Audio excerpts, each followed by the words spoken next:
The doctor's word. People came to him when the patient was on his last legs. Dr. Raman often burst out, "Why couldn't you have come a day earlier?" The reason was obvious: visiting fee 25 rupees, and more than that, people liked to shirk the fact that the time had come to call in Dr. Raman. For them there was something ominous in the very association. As a result, when the big man came on the scene, it was always a quick decision one way or another.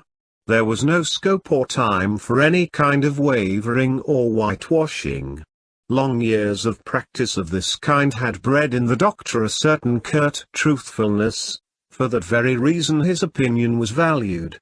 He was not a mere doctor expressing an opinion, but a judge pronouncing a verdict. The patient's life hung on his words. This never unduly worried Dr. Raman. He never believed that agreeable words ever saved lives. He did not think it was any of his business to provide comforting lies when as a matter of course nature would tell them the truth in a few hours. However, when he glimpsed the faintest sign of hope, he rolled up his sleeve and stepped into the arena. It might be hours or days, but he never withdrew till he wrested the prize from Yama's hands. Today, standing over a bed, the doctor felt that he himself needed someone to tell him soothing lies. He mopped his brow with his kerchief and sat down in the chair beside the bed. On the bed lay his dearest friend in the world, Gopal. They had known each other for 40 years now, starting with their kindergarten days. They could not, of course, meet as much as they wanted, each being wrapped in his own family and profession. Occasionally, on a Sunday, Gopal would walk into the consulting room and wait patiently in a corner till the doctor was free. And then they would dine together, see a picture and talk of each other's life and activities. It was a classic friendship, which endured untouched by changing times, circumstances and activities. In his busy round of work, Dr. Raman had not noticed that Gopal had not called in for over 3 months now.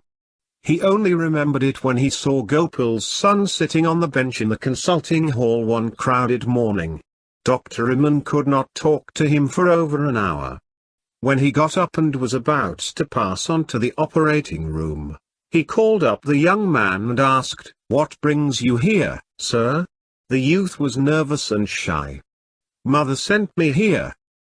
"What can I do for you?" "Father is ill." It was an operation day and he was not free till 3 in the afternoon. He rushed off straight from the clinic to his friend's house, in Lawley Extension. Gopal lay in bed as if in sleep. The doctor stood over him and asked Gopal's wife, "How long has he been in bed?" "A month and a half, doctor." "Who is attending him?" "A doctor in the next street. He comes down once in 3 days and gives him medicine." "What is his name?" He had never heard of him. "Someone I don't know, but I wish he had had the goodness to tell me about it." Why couldn't you have sent me word earlier?"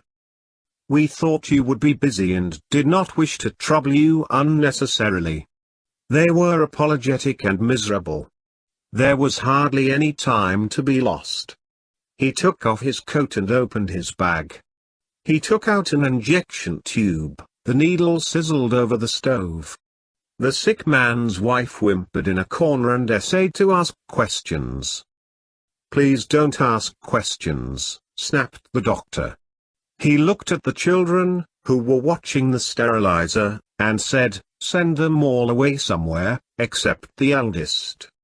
He shot in the drug, sat back in his chair and gazed at the patient's face for over an hour. The patient still remained motionless. The doctor's face gleamed with perspiration, and his eyelids drooped with fatigue. The sick man's wife stood in a corner and watched silently. She asked timidly, "Doctor, shall I make some coffee for you?" "No," he replied, although he felt famished, having missed his midday meal. He got up and said, "I will be back in a few minutes." Don't disturb him on any account." He picked up his bag and went to his car.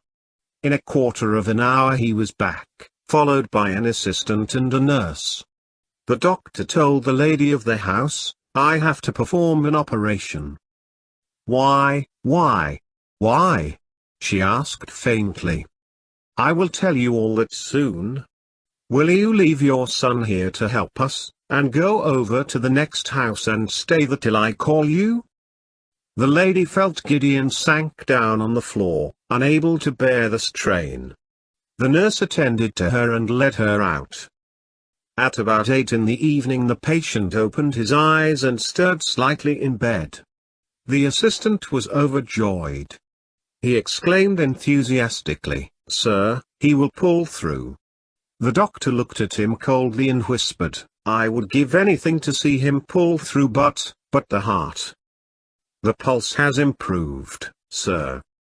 Well, replied the doctor. "Don't trust it. It is only a false flash-up, very common in these cases." He ruminated for a while and added, "If the pulse keeps up till 8 in the morning, it will go on for the next 40 years, but I doubt very much if we shall see anything of it at all after 2 tonight." He sent away the assistant and sat beside the patient. At about 11 the patient opened his eyes and smiled at his friend. He showed a slight improvement. He was able to take in a little food. A great feeling of relief and joy went through the household. They swarmed around the doctor and poured out their gratitude. He sat in his seat beside the bed, gazing sternly at the patient's face, hardly showing any signs of hearing what they were saying to him. The sick man's wife asked, "Is he now out of danger?" Without turning his head the doctor said, "Give glucose and brandy every 40 minutes, just a couple of spoons will do." The lady went away to the kitchen. She felt restless. She felt she must know the truth, whatever it was. Why was the great man so evasive? The suspense was unbearable. Perhaps he could not speak so near the patient's bed. She beckoned to him from the kitchen doorway. The doctor rose and went over. She asked, "What about him now? How is he?" The doctor bit his lips and replied, looking at the floor, "Don't get excited. Unless you must know about it, don't ask now." Her eyes opened wide in terror.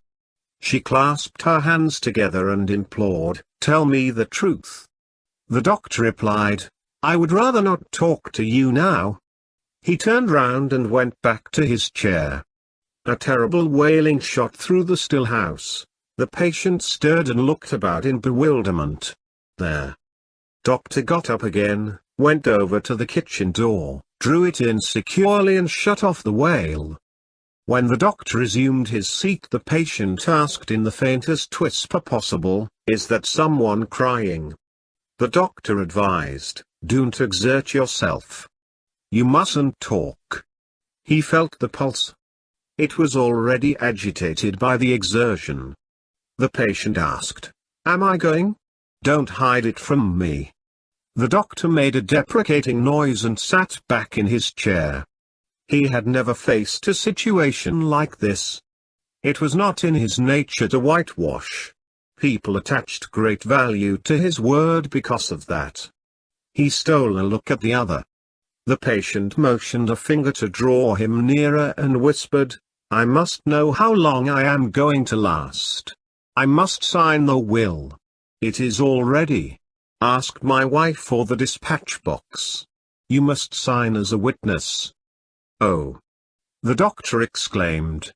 "You are exerting yourself too much. You must be quieter."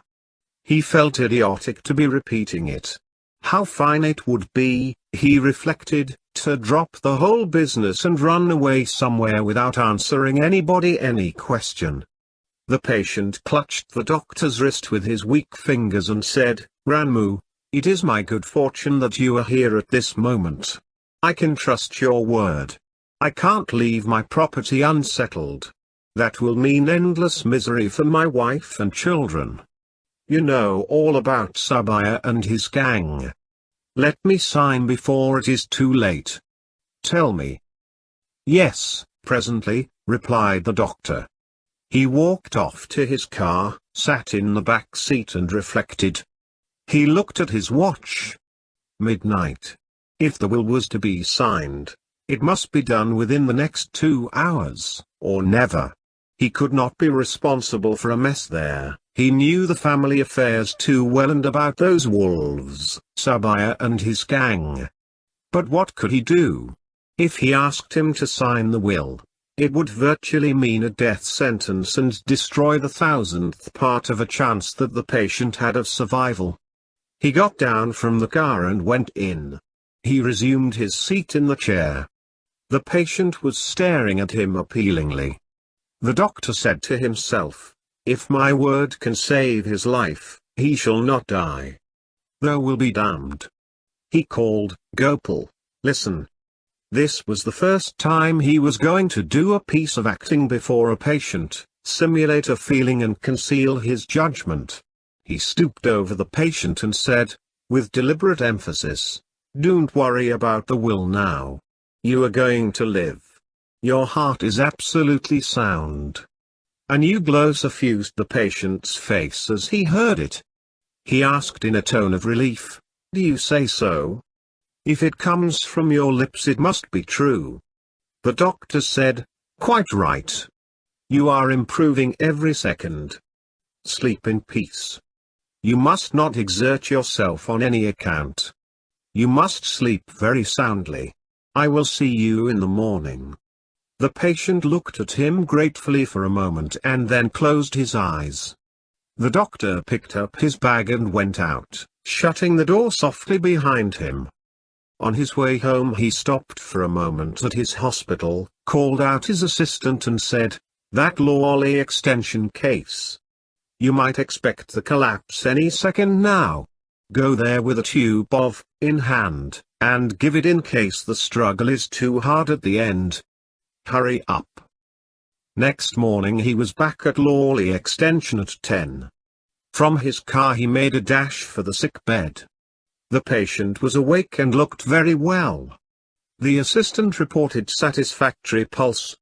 The doctor put his tube to his heart, listened for a while and told the sick man's wife, don't look so unhappy, lady. Your husband will live to be 90. When they were going back to the hospital, the assistant sitting beside him in the car asked, is he going to live, sir? I will bet on it. He will live to be 90.